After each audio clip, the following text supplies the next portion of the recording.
Halo teman-teman, di mana saja berada, semoga selalu sehat ya. Selamat bertemu dengan kanal pertanian dan keajaiban binatang Makmur John Kiplik. Kali ini saya menampilkan cara bahagia dengan memelihara ikan koi di akuarium kolam skala rumahan. Selesai menonton, tinggalkanlah kenangan untuk video sederhana ini ya teman-teman. Dengan menekan tombol subscribe, suka, komen, dan bagi. Agar kanal pertanian dan keajaiban binatang ini makin berkembang.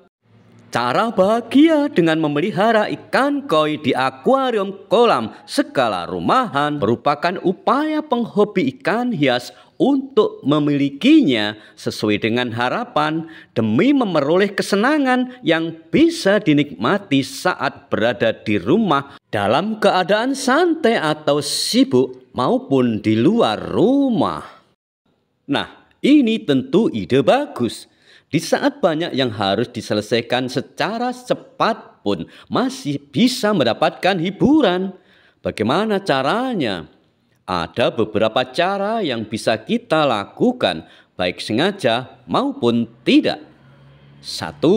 Melihat dari dekat para ikan yang menari-nari meliuk-liuk di dalam air. 2. Melihat dari jauh lewat kaca depan ikan yang tiada berhenti bergerak dengan indahnya itu. 3. Membuat video dokumentasi. Sungguh pengalaman yang tidak mudah kita dapatkan dari pertunjukan manapun. Wow, benarkah? Tidak ada yang perlu kita ragukan. Apalagi sekitarnya, bahkan di bibir kolam bisa kita jumpai banyak anggrek berbunga dengan keindahan yang sukar saya gambarkan.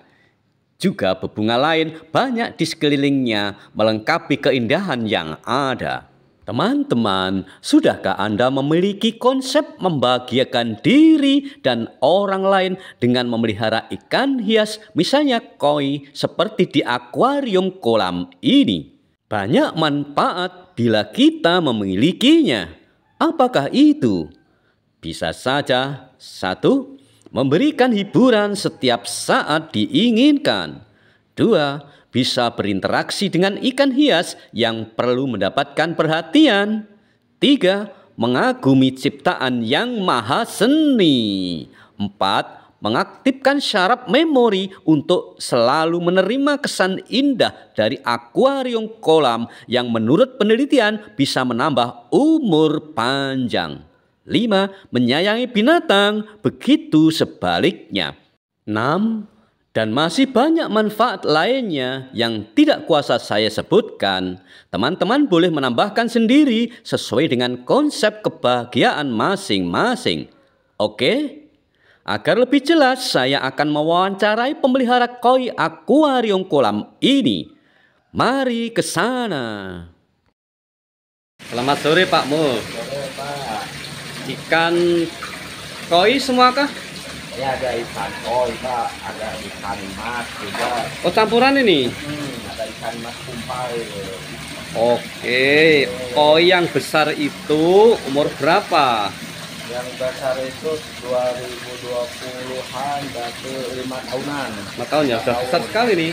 Yang besar Waktu masukkan ke kolam sudah berapa panjang? paling 5 intian lah, 15 cm. Cepat besar dia berarti, cepat bongsor ini termasuk ya.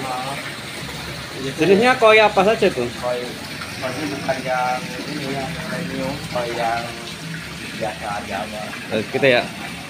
Yang apa? Ya hobi-hobi biasa lah, bukan yang hobi banget gitu lah. Sama yang merah-merah kecil itu yang komet juga. Yang mana komet? Yang merah nih. Yang merah-merah kecil. Apakah mereka tidak pernah bertengkar? Enggak Pak, ya. Artinya tidak ada yang menyerang, misalnya yang besar menyerang kecil tidak? Kalau yang besar banget itu ada ikan kecil banget dari ikan nyerang. Pernah menyerang? Pernah. Karena itu ikan komet yang kecil, tapi kalau ikan kometnya udah cukup lumayan lah segede gini dia aman-aman aja. Oh, pernahkah koleksinya ini ditambah atau sejak dulu jumlah koleksi sekian ini? Masih segini Pak, dari dulu. Tetap ini? Belum ditambah lagi. Tapi ada kemungkinan menambah lagi gitu? Kemungkinannya enggak sih Pak, karena ini kolamnya ukurannya Pertimbangannya luasan kolam ya. kolam ya. Dari segi pakan tadi Pak Mul memberi pakan jenis apakah itu Pak? Itu kita pakai pakan pelet yang buat koi yang paling gede itu ukuran Yang paling besar sekian ini. yang paling besar sekitar setengah sentian. Itu kalau Ya. ke toko pakan itu sekitar 18.000 kilo. Ya. Terus berapa kali memberi ransom ini kepada mereka?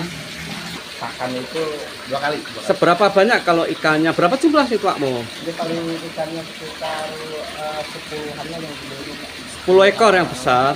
Kalau kita kasih makan dua paek ini, Dua genggam. 2 genggam. Karena kalau kebanyakan dia cepat kenyang, jadi sayang kebuang. Terus waktunya apakah konsisten? Iya, Jam. pagi sekitar jam 9 lah, sore itu sekitar jam 4 jam lah. Itu ya.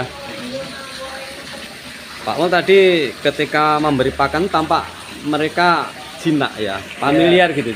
Bisa diulang Pak? Cukup dengan tangan saja.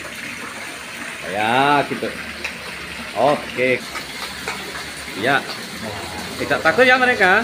Iya, udah jinak tuh lah. Kalau tadi ya. dia nyamperin ke tangan itu, sejak main gitu. Kalau kita ngasih makan itu di tangan gitu. Apakah dalam pemberian pakan ini harus orang yang sama atau boleh digantikan oleh orang lain? Biasanya dia ada kedekatan khusus gitu. Gitu ya?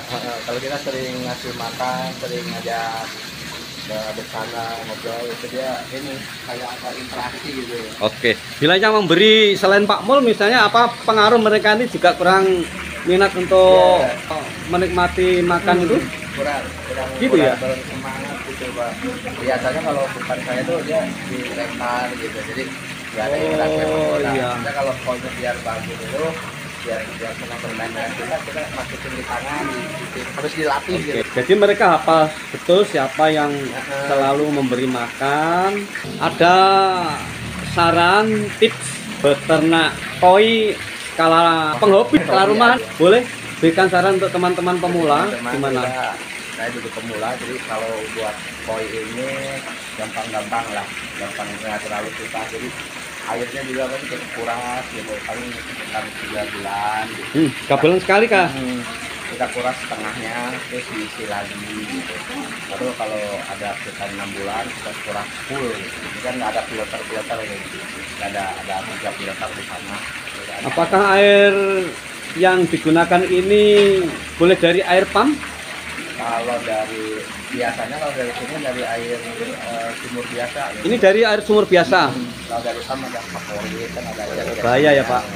Jadi kalau dari pump sarannya itu paling dikurangnya itu seperempat. Nah, 3/4 tuh masih ada tuh.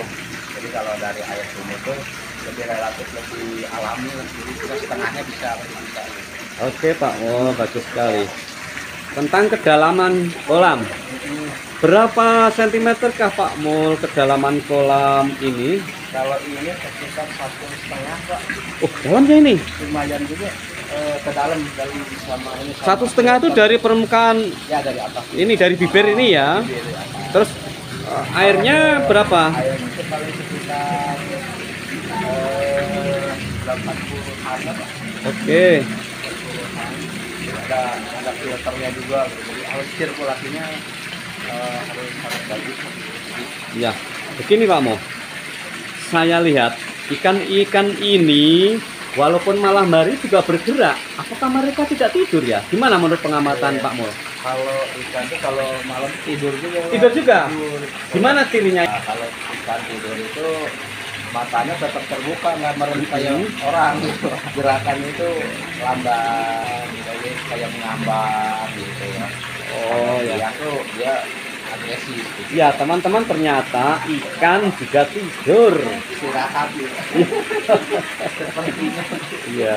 Walaupun matanya buka terus. Tapi gerakannya beda dengan Beda. siang hari. Gerakannya itu Dan tidurnya itu malam ya umumnya. iya malam. Iya. Lebih agresif. Oke Pak Mul, terima kasih ya. Sama-sama. Itulah bincang-bincang saya dengan Pak Mul di Bandung. Sukses dan bahagia selalu Pak Mul sekeluarga.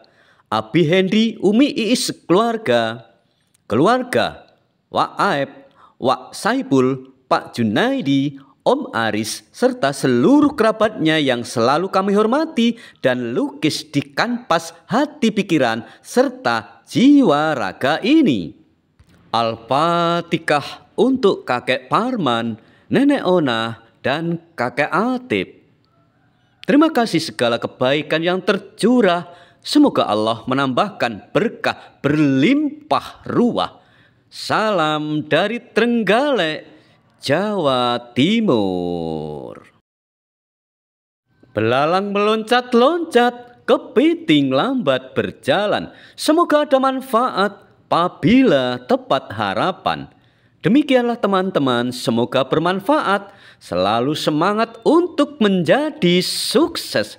Terima kasih atas perkenan Anda menonton video ini. Jumpa lagi pada video mendatang.